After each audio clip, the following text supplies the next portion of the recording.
السلام علیکم ورحمۃ اللہ وبرکاتہ۔ اسلامک معاشرہ یوٹیوب چینل پر محترم سامعین حضرات، آپ کی سماعتوں کے حوالے ایک اور مسئلے کا حل پیش کیا جاتا ہے۔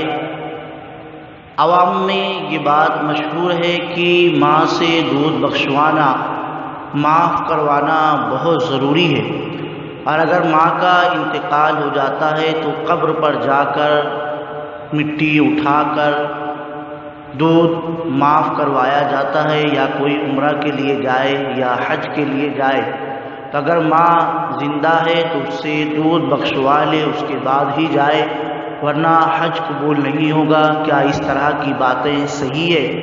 شریعت اور اسلامی نقطہ نظر سے اس کے بارے میں وضاحت فرمائیں۔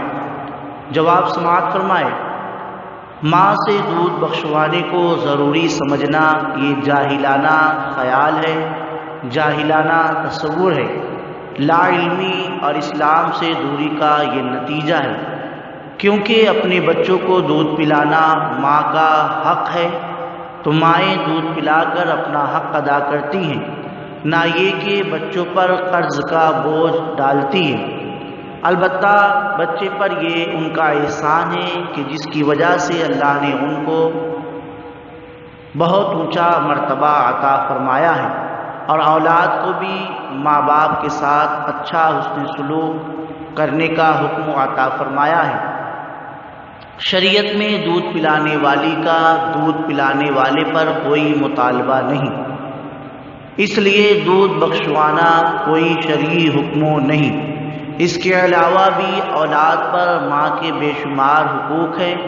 انتقال کے بعد حقوق کی ادائیگی کی یہی صورت ہے کہ ان کے حق میں دعائے خیر اور ان کے لیے ایصال ثواب کرے، یعنی جب ماں باپ کا انتقال ہو جائے تو یہ نہیں کہ ان کی قبر پر جائے اور جانے کے بعد دودھ بخشوائے یا معاف کروائے یا مٹی ہاتھ میں اٹھا کر قسم لے، یہ نہیں، بلکہ ماں باپ کے لیے سکون، اطمینان اسی میں میسر ہم دے سکتے ہیں کہ ان کے لیے ایصال ثواب کرے، جو بھی کار خیر ہو وہ کرے، اور اس طرح کی جاہلانہ رسم سے اپنے آپ کو بچائے۔ اللہ تعالی ہم سب کو دین کی صحیح سمجھ عطا فرمائے۔ السلام علیکم۔